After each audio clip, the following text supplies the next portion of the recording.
Paz do Senhor, graças a Deus por mais uma oportunidade que Ele me concede poder estar novamente falando com vocês. Dessa feita para postarmos mais um comentário de uma das nossas lições da CPAD. A lição de hoje é a lição de número 12, que tem como título Vivendo em Constante Vigilância. Esse é o título da nossa lição. Essa lição nos mostra a necessidade do cristão ele estar vigilante, pois uma vez que ele está inserido neste mundo e dentro de uma batalha espiritual, é necessário que ele esteja vigilante. Nenhum soldado ele estará apto para a guerra, apto para lutar contra o inimigo no campo de batalha se ele não estiver vigilante. E aqui a lição ela nos traz essas informações, nos mostrando da necessidade que cada um de nós temos como cristão de estarmos vigilantes em todo o tempo, para que nós não possamos entrar em tentação, para que nós não possamos cair em tentação, melhor dizendo. Então a vigilância é algo fundamental na vida do cristão, para que ele possa continuar tendo um caminhar vitorioso ao lado de Cristo. Portanto, vivendo em constante vigilância, é o título da nossa lição. O nosso textual nos diz o seguinte: Vigiai, estais firmes na fé, portai-vos varonilmente e fortalecei-vos. Temos algumas expressões aqui interessantes, aí em 1 Coríntios 16, verso 13, quando nos diz, primeiro momento, vigiar. O que é vigiar? Vigiar é estar alerta, vigiar é estar percebido, é estar atento. E aqui nos manda, vigiai e estais firme na fé. A ideia de estar vigilante e estar firme na presença do Senhor, estar firmado os pés no Senhor, portai-vos varonilmente. A ideia aqui de varonil vem de varão, viril, no sentido daquilo que é forte. Então aqui a ideia varonilmente é uma metáfora daquilo que é forte, daquilo que é enérgico. Então é como se o texto está dizendo, portai-vos energicamente, portai-vos fortemente. Então seria nesse sentido, vigiai, estais firmes na fé, portai-vos varonilmente, ou seja, fortemente, e por fim fortalecei-vos, e essa fortaleza nós sabemos que nós temos que nos fortalecer no Senhor e na força do seu poder. Portanto, esse é o textuário da nossa lição. Vigiai, estais firmes na fé, portai-vos varonilmente e fortalecei-vos. A verdade prática da nossa lição, ela também é bastante interessante. Ela nos apresenta o seguinte: a vigilância na fé cristã significa permanecer acordado, que é um dos sentidos de ser vigilante. Permanecer acordado quanto à vinda de Cristo, atento no zelo de não se afastar de Jesus e perseverar na cautela contra os falsos profetas. Então temos aqui a vigilância, abrangendo aqui a vigilância em todos os sentidos, no sentido de estar apercebidos para a vinda de Jesus, que ele virá a qualquer momento. É necessário que nós estejamos vigilantes, porque nós não sabemos nem o dia e nem a hora em que Jesus há de vir para buscar a sua igreja, mas também a vigilância aqui nos fala do zelo, que nós devemos empreender e nos afastarmos de tudo aquilo que impede o nosso seguir a Jesus. É o zelo de estar ao lado de Jesus e termos o cuidado para perseverar na fé, termos a cautela, o discernimento, para não sermos levados também pelos falsos profetas. Como a lição aqui nos apresenta, que o espírito do anticristo tem se levantado no mundo e os falsos profetas têm se levantado a cada dia, quanto mais que antecede que breve está às portas a vinda de Jesus. Daí a necessidade de termos vigilância, esperando a vinda de Jesus, e estar atento contra os ardis de Satanás, contra os falsos ensinamentos, contra tudo aquilo que quer roubar a palavra de Deus do nosso coração e necessariamente nos afastar do Senhor. A leitura bíblica em classe, ela está no livro de Mateus, capítulo 26, versos 36 a 41. Mateus 26, versos 36 a 41. O verso 36 nos diz o seguinte: Então chegou Jesus com eles a um lugar chamado Getsemane, ou Getsemane, e disse aos seus discípulos: Assentai-vos aqui enquanto vou além orar. Aqui temos o episódio dos momentos que antecedem a morte de Jesus, a sua crucificação, e quando ele pede aos seus discípulos que ficasse com ele ali naquele lugar reservado, no Getsêmani, que aguardasse a ele enquanto ele ia um pouco mais à frente para orar, para buscar de Deus graça para enfrentar aquilo que estava por vir, que era exatamente receber sobre si os pecados de todos os homens e encarar a morte de cruz. Então ele pede aos seus discípulos, dá uma ordem a eles que eles deveriam assentar naquele lugar, enquanto ele ia um pouco além orar. Aí o verso de número 37 nos diz o seguinte: e levando consigo Pedro e os 2 filhos de Zebedeu, começou a entristecer-se e a angustiar-se muito. É muito interessante porque o texto diz que ele deixa então os seus discípulos em determinado lugar, leva consigo a Pedro e aos 2 filhos de Zebedeu, e então ele começou a entristecer-se e a angustiar-se muito em oração.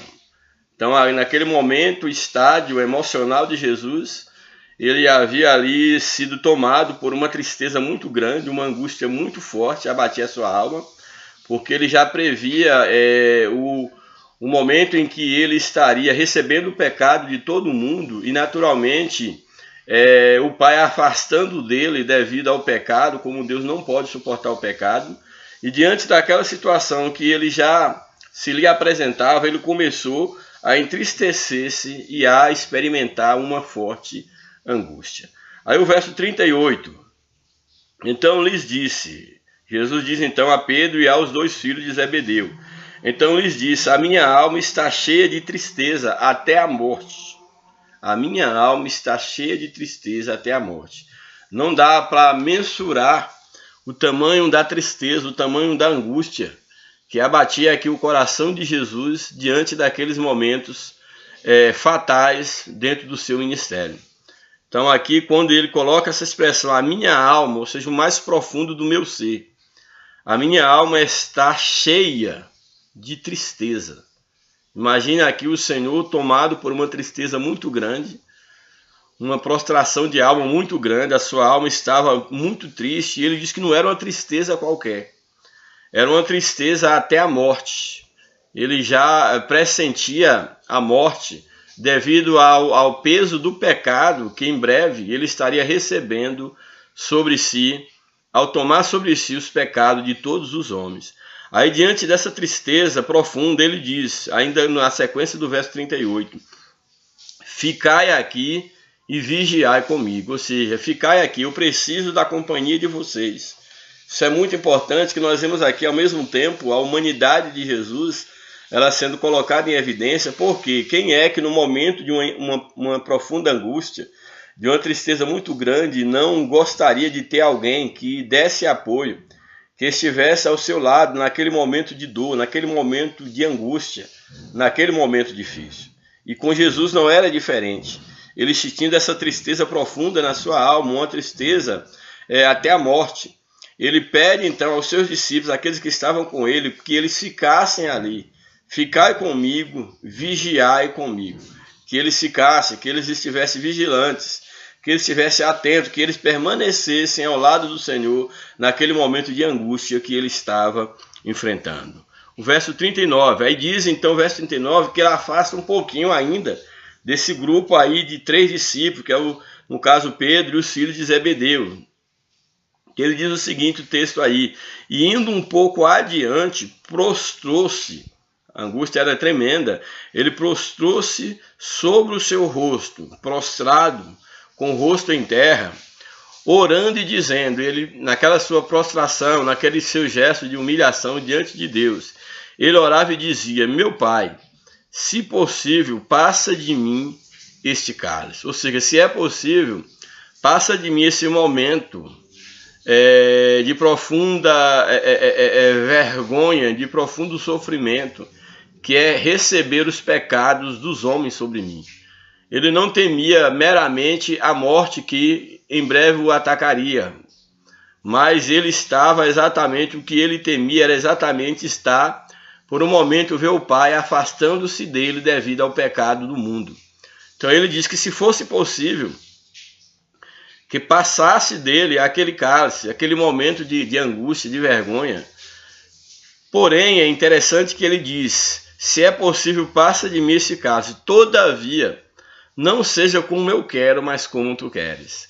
Aí, nesse momento, Jesus ele se coloca à disposição do Pai e ele diz, olha, gostaria que passasse esse cálice, mas se não é essa a tua vontade, que seja feita a tua vontade.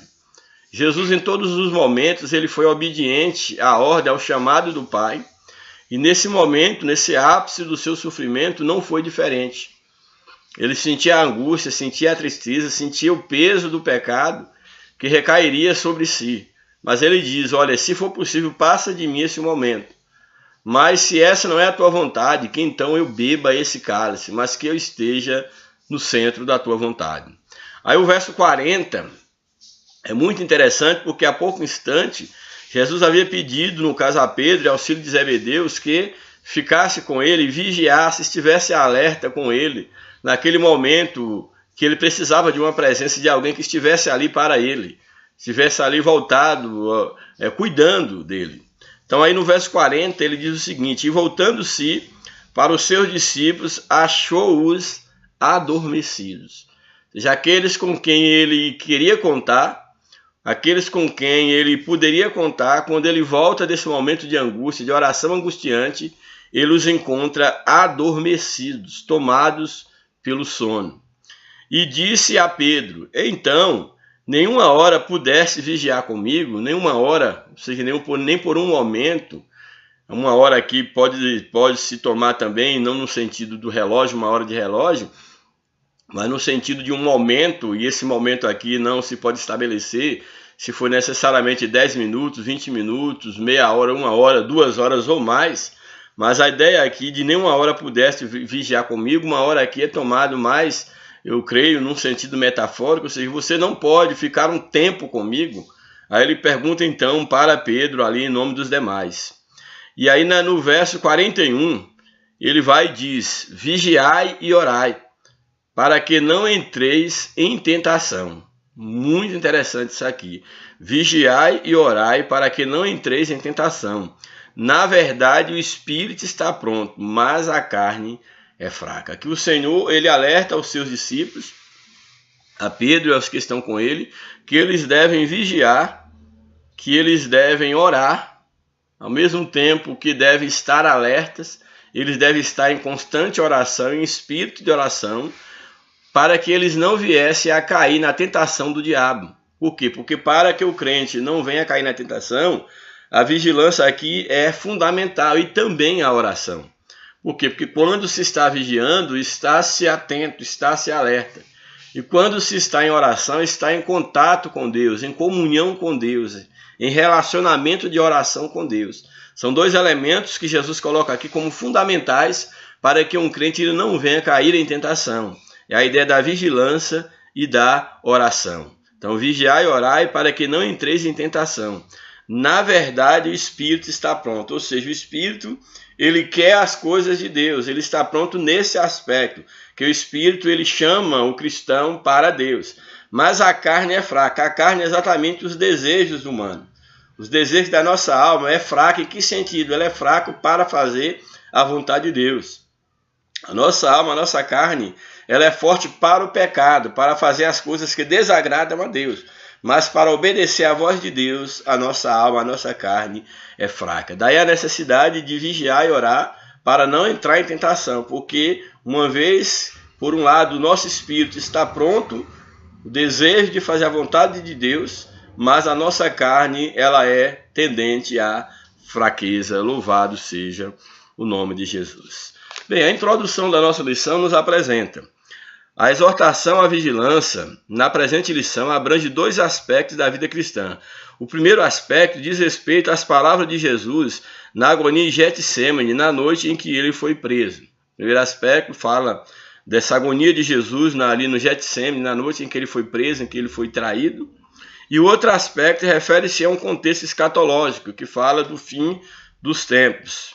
A um contexto escatológico do sermão profético registrado nos evangelhos sinóticos, que é o evangelho de Mateus, Marcos e Lucas.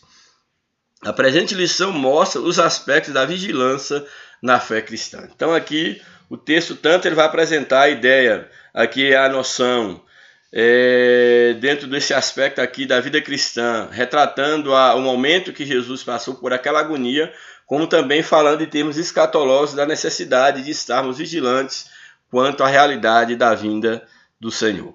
Aí o primeiro tópico da lição nos traz o significado de vigilância.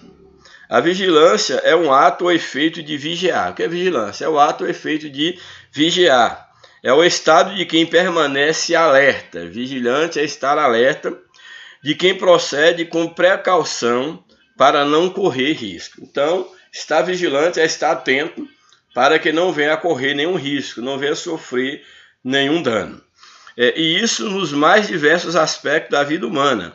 O verbo vigiar aparece na Bíblia no sentido de estarmos atentos em todos os aspectos da vida cristã. Então, em tudo que nós fizermos, seja na vida espiritual, na vida material, uma vez que nós não podemos separar a vida cristã da vida material no sentido de que nós tenhamos duas identidades. A vida cristã ela deve ser expressa tanto no mundo espiritual quanto no mundo material, nos nossos relacionamentos, na família, na igreja, na nossa casa, na nossa escola ou faculdade.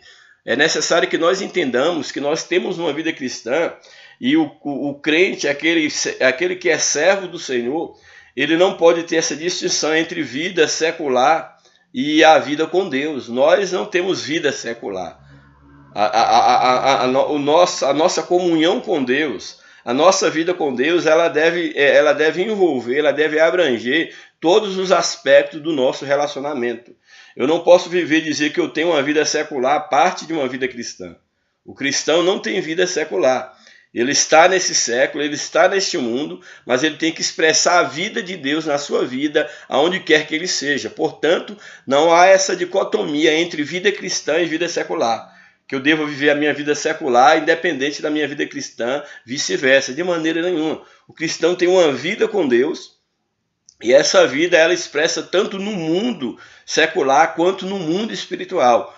Não que nós tenhamos duas vidas, uma vida secular e uma vida cristã. Nós não podemos e não devemos, enquanto cristãos, fazer separação da vida secular em relação à vida cristã. O que nós temos é apenas uma vida cristã, que se deve manifestar no mundo espiritual quanto no mundo material. Louvado seja o nome de Jesus.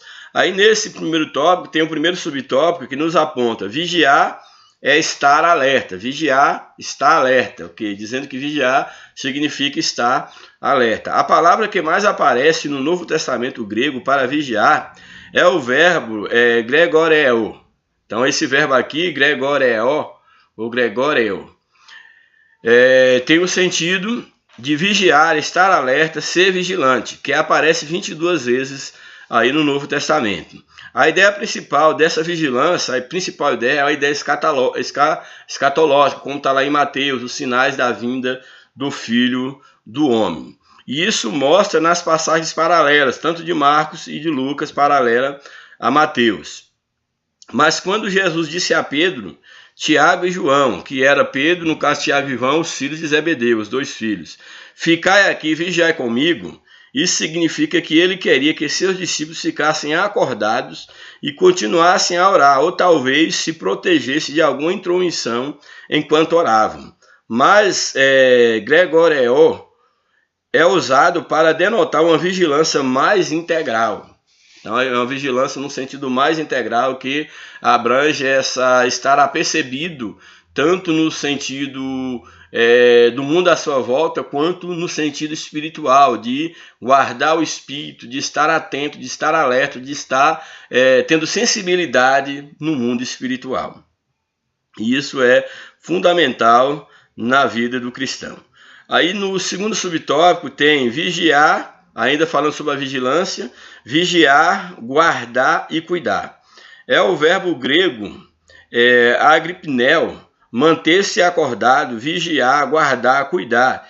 E só aparece 4 vezes no Novo Testamento, nesse sentido de guardar, de cuidar, de estar assim apercebido. Só aparece no Novo Testamento 4 vezes no Novo Testamento, 2 delas no sentido escatológico, como no Sermão da Montanha. Nós vamos ler no Sermão da Montanha, vai aparecer ali no livro de Marcos, como também no livro de Mateus, aí no caso Marcos 13, 33, por exemplo, Marcos 13, o verso 33, nos diz: estade sobre aviso, vigiai e orai, porque não sabeis quando será o tempo.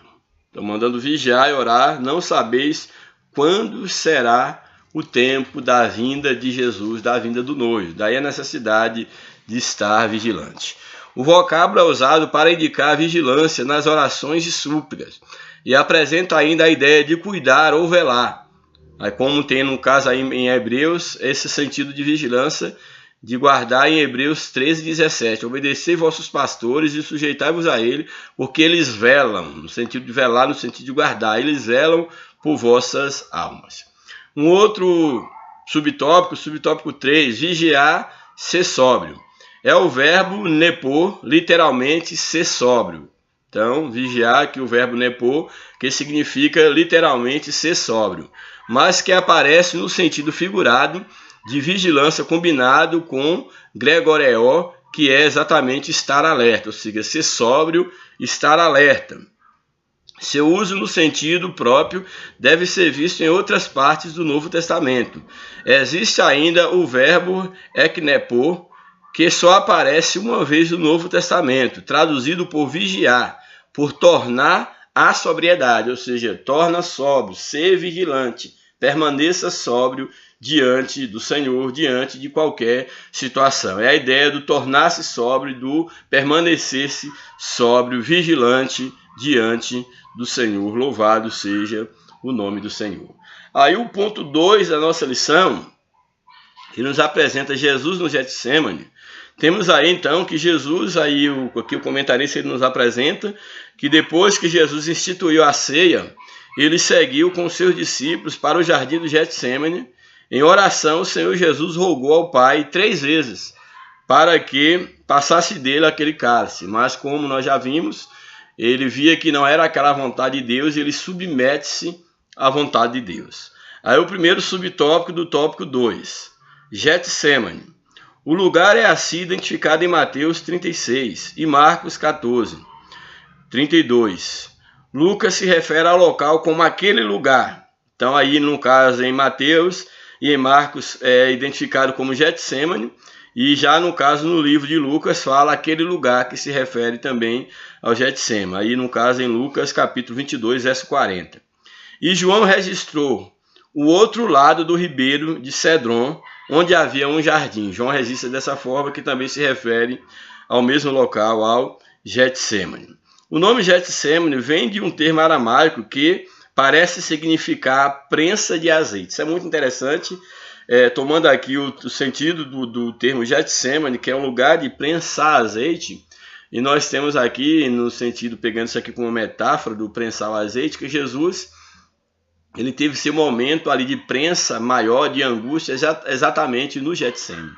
Naquele lugar onde prensava-se azeite, Jesus estava sendo prensado, angustiado por causa dos nossos pecados. Então era uma área localizada no sopé do Monte das Oliveiras, onde o Senhor Jesus costumava se reunir com os discípulos, para onde se retirou na noite em que foi preso. Então era já um local conhecido por Jesus, onde ele costumava ali reunir com seus discípulos, e onde na noite em que ele foi preso, ele estava ali numa jornada de oração.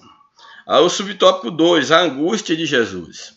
O Senhor Jesus, durante todo o tempo do seu ministério, encarava a sua morte de maneira serena. O próprio Jesus, ele falava da sua morte, que ele entregaria a sua vida e ninguém tomaria a sua vida. Então, a morte para Jesus era algo que ele encarava de maneira muito serena. Em Mateus 16, por exemplo, Mateus 16, verso 21, Mateus 16, 21, nos apresenta o seguinte: desde esse tempo começou Jesus Cristo a mostrar a seus discípulos que ele era necessário seguir para Jerusalém e sofrer muitas coisas dos anciãos, dos principais sacerdotes, dos escribas, e ser morto e ressuscitado no terceiro dia.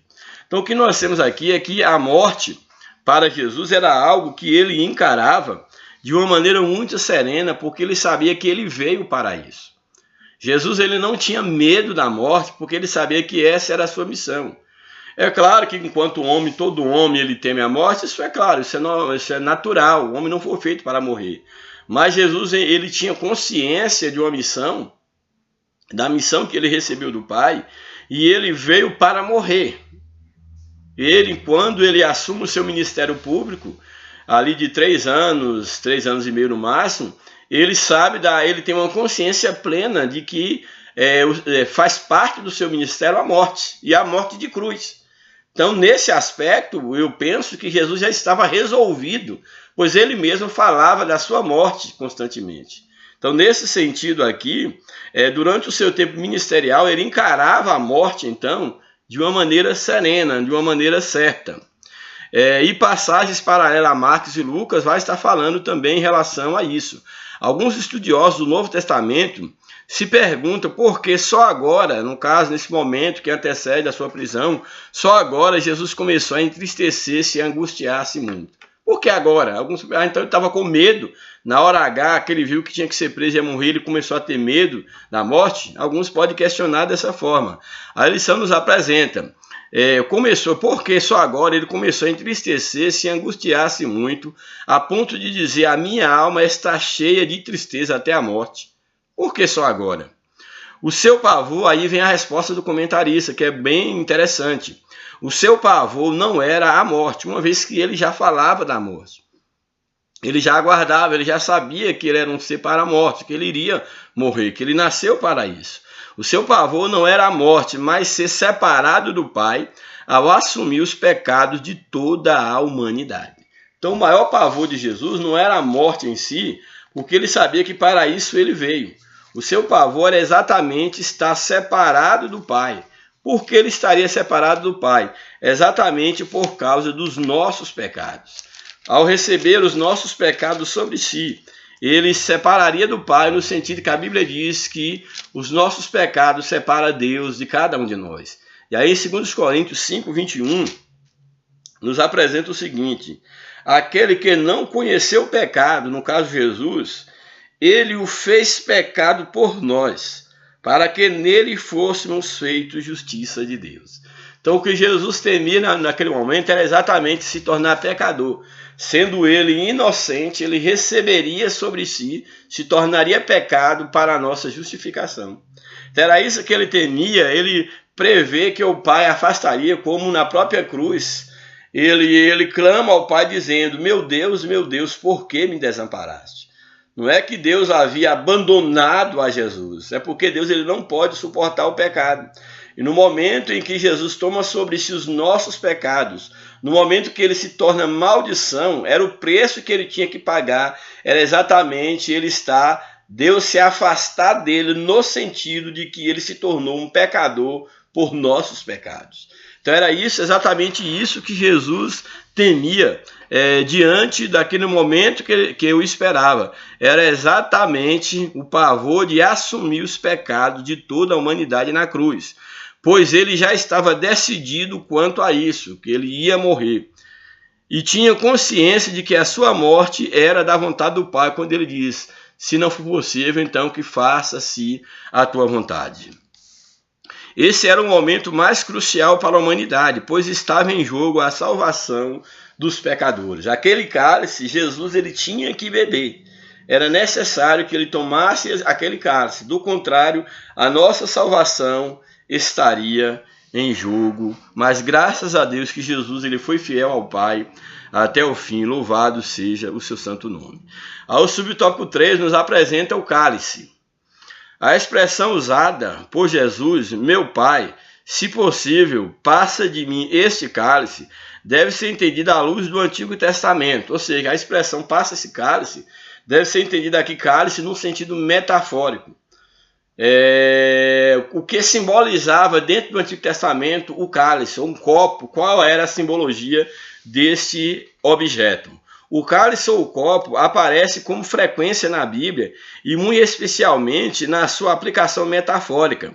É usada essa expressão para indicar uma situação miserável e também uma situação de felicidade. Então, O copo ele simbolizava tanto a felicidade, no sentido de uma taça de vinho, desse momento de comemoração, de alegria. O copo, a taça tinha esse simbolismo, como também simbolizava um momento de dificuldade, de situação miserável, quando a Bíblia fala, a própria Bíblia fala sobre o copo da ira de Deus. Então a taça, o copo, nesse sentido, tanto ele pode ser um momento de celebração, no sentido de uma celebração, quanto no sentido de uma miséria, de um momento de miséria, de um momento de sofrimento. E aquele momento ali, a taça que Jesus tinha para beber era uma taça de sofrimento, porque era a taça dos nossos pecados sobre si. Essa era a taça, esse era o cálice que Jesus tinha que tomar, era tomar sobre si as nossas iniquidades. E ele sente o pavor do que representava esse cálice, que eram os nossos pecados. Mas ele sabia também que ele tinha que tomar para a redenção da humanidade. Louvado seja Deus. Da mesma forma, indica a manifestação da ira de Deus, no caso o cálice. Essa linguagem aparece no Novo Testamento. O Senhor Jesus se referia ao cálice da ira de Deus, como castigo da separação do Pai no momento da cruz. Estava chegando a hora de ser submerso na maldição por nós pecadores. Então Jesus, ele estava para ser submerso na maldição da cruz. E a cruz, no caso de Jesus, era bem mais do que um elemento de martírio. A cruz simbolizava exatamente a imersão de Jesus nas nossas iniquidades. Jesus estava tomando sobre si as nossas iniquidades. Ele estava se fazendo pecador para que nós fôssemos justificados na sua morte e ressurreição. Por isso que esse momento era um momento de pavor, quando ele ali iria simbolicamente ali no cálice, ele estaria tomando o cálice da ira de Deus, essa separação de Deus por causa de mim e por causa de você. Aí o tópico 3 da lição nos apresenta exortação à vigilância.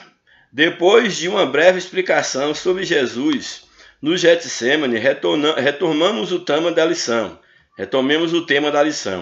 Entendemos que o ponto central dessa seção do Evangelho de Mateus é a exortação à vigilância, como nós já falamos, apesar de outros temas serem também apontados aqui. Aí nós temos o primeiro subtópico, no contexto escatológico, a vigilância no contexto escatológico. A exortação à vigilância é um dos pontos centrais do sermão profético, porque não se sabe o dia e nem a hora da vinda de Jesus. O sermão profético fala exatamente sobre a vinda e os sinais da vinda de Jesus, está em Mateus 24, como também Marcos 13, 32, nos fala que nós não sabemos nem a hora, nem o dia, nem a hora da vinda do Senhor, e daí a necessidade de estarmos vigilantes, porque por não saber, sabemos que é certo a vinda do Senhor, mas não sabemos quando ela se dará. Daí a necessidade de estarmos vigilantes em termos escatológicos, aguardando o bendito dia, o precioso dia da vinda do Senhor. O ensino do Senhor nas diversas parábolas desse discurso escatológico dá muita ênfase à necessidade de os crentes estarem atentos. Apesar de ser vedada aos humanos a data da segunda vinda de Jesus, a Bíblia indica os sinais que precederão a vida de Cristo, aí em Mateus capítulo 24, como em Lucas 21. Então nós não sabemos quando da vinda de Jesus, apesar de ser uma surpresa, não sabemos a data da segunda vinda de Jesus, quando ele há de vir para, no caso, lutar pela sua igreja, arrebatar a sua igreja. Aí no livro de Lucas e também mais na frente para instalar o reino milenial, aí no livro de Lucas capítulo 24, Mateus 24, ele nos apresenta exatamente Jesus ele falando sobre predições, sobre sinais da sua vinda. E aí, por exemplo, no capítulo 24, no verso 5, ele diz o seguinte, no verso 4 a seguir ele diz, Mateus 24, verso 4, e ele lhes respondeu, vede que ninguém vos engane, porque virão muitos em meu nome, dizendo, eu sou o Cristo, e enganarão a muitos. É um dos sinais da vinda de Jesus. Verso 5, verso 6, e certamente ouvireis falar de guerras, rumores de guerra, vede, não vos assusteis, é necessário assim acontecer, mas ainda não é o fim, são sinais, prenúncios do fim. Mas ainda não é o fim. Verso 7, porque se levantará nação contra nação, reino contra reino, haverá fomes e terremotos em vários lugares. Porém, tudo isso é o princípio das dores. É o princípio das dores de parto, como Jesus assevera na sua palavra. Então é necessário que nós estejamos atentos exatamente para isto. É o momento de nós estarmos em termos escatológicos, usando da vigilância, sabendo que Jesus ele pode vir a qualquer momento. Nós não sabemos o dia nem a hora, mas fiel é aquele que prometeu. E certamente aquele que prometeu vir, ele virá e não tardará. Aí o subtópico 2 nos apresenta a vigilância na vida cristã. É o estado de alerta para não cairmos em pecado, para nos abstermos de tudo aquilo que desagrada a Deus. Mas essa vigilância não deixa de ser um exercício contínuo da fé, até que Jesus venha. Então, essa vigilância, ao mesmo tempo, você está aguardando ao Senhor, mas você está exercitando a sua fé.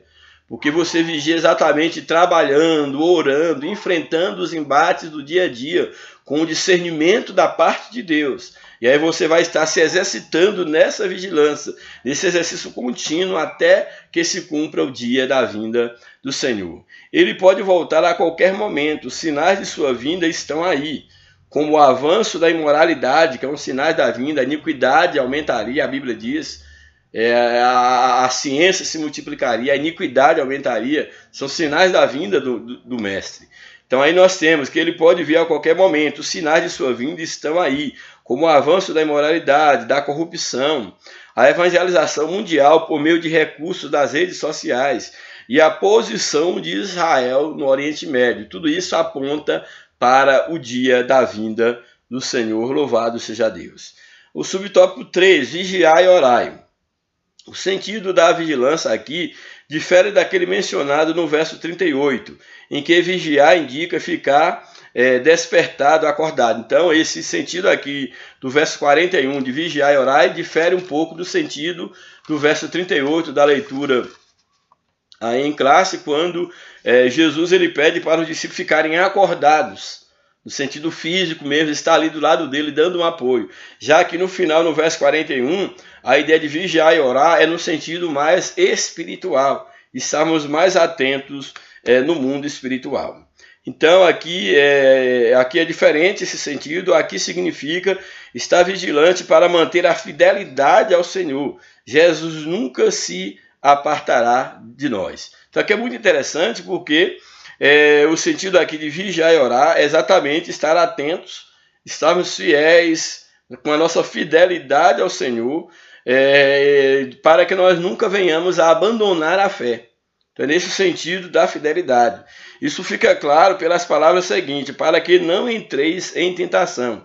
É uma advertência solene a todos os crentes em todos os lugares e em todas as épocas para viverem atentos em todos os momentos da vida. Ou seja, é uma eterna vigilância que é o preço da nossa liberdade em Cristo, é estar eternamente vigilante. Então aqui é necessário que nós entendamos que é uma advertência a todos os cristãos que eles devem constantemente estar com uma vida de vigilância, uma vida de oração, sabendo que nós estamos em um campo de batalha, que nós precisamos estar alertas, precisamos estar com os olhos postos no Senhor, para que não aconteça que nós venhamos a dormir espiritualmente e nós venhamos a nos afastar da vinda do Senhor, da presença do Senhor, nos afastar do desejo da vinda do Senhor e estarmos então despercebidos e aquele dia vir sobre nós como que de surpresa. Louvado seja o nome de Jesus. O quarto subtópico, o último subtópico, nos apresenta o espírito e a carne. Temos aqui o contraste entre o espírito e a carne, muito comum no Novo Testamento. Seria esse o sentido aqui. A carne é um termo frequentemente usado nas Escrituras com variações semânticas, com vários sentidos. O termo carne, tão ampla que não é possível descrever todos os seus significados nesse espaço. Aqui, essa palavra pode indicar fragilidade da nossa natureza física. A palavra carne pode indicar a fragilidade do nosso corpo. Ali, falando da vigilância física, material, os discípulos estavam cansados. E ali Tiago, Pedro e João, eles dormiram porque era uma fragilidade física. Então, naquele sentido, fala da fraqueza mesmo do corpo humano, carne, como sendo esse elemento fraco. Mas também a carne tem outros sentidos. Então, aqui no caso, pode indicar a fragilidade da nossa natureza física, visto que os discípulos estavam cansados, exaustos, e entristecido, mas também, a lição coloca, isso é muito interessante, pode ser uma referência à fraqueza da natureza humana decaída. Então a carne também, tanto ela pode ser a carne física, mas na maioria das vezes que a gente vê na Bíblia, no contexto da carne, como o sentido da fraqueza da carne, fala exatamente dessa fraqueza da natureza humana decaída no pecado, que é fraca para fazer a vontade de Deus. É forte para o pecado, mas é fraca para fazer a vontade de Deus. Por causa da assolação, no caso, por causa da associação dessa carne ser fraca, da associação com a palavra tentação. Então, quando fala vigiai para que não entreis em tentação, esse contexto espiritual, porque a carne é fraca, mas o espírito é forte, então pode estar falando, e certamente fala, da fraqueza da carne aí no sentido da natureza humana decaída, propícia à tentação, ao pecado, daí a necessidade da vigilância. Então a expressão pode indicar as coisas simultâneas ou qualquer uma dessas interpretações. Então em dado momento na Bíblia pode estar falando da carne no sentido físico, ou no sentido da natureza humana, ou falando das duas coisas ao mesmo tempo. O certo é que o Senhor aqui, em dado momento, ele precisava da presença dos discípulos ao seu lado, e eles adormeceram por estarem cansados, mas ao mesmo tempo Jesus aproveita aquele momento para trazer um ensinamento que, apesar deles não conseguirem vigiar fisicamente, que eles deveriam estar vigilantes espiritualmente, porque a natureza do homem é fraca para as coisas de Deus, portanto a carne é fraca, mas o espírito ele está aberto, ele é pronto. A conclusão da lição nos apresenta: o enfoque no relato do Getsêmani é a vigilância, e por essa razão não entramos em outros pontos do texto. Finalizamos dizendo que na tentação do deserto, o Senhor Jesus recusou o domínio do mundo sem o Pai. Então, na sua tentação lá no deserto, ele recusou o domínio desse mundo sem a presença do Pai na oferta de Satanás. Mas aqui, ele aceita sofrer e morrer por nós com Deus. Rejeitou o domínio do mundo, dominar o mundo sem a presença do Pai, mas aqui ele resolveu morrer por nós com Deus, cumprindo a vontade de Deus. A experiência de Jesus e de seus discípulos no jardim nos ensina que cada cristão tem o seu Getsêmani, tem o seu momento de angústia, o seu momento de teste, de prova, de sofrimento.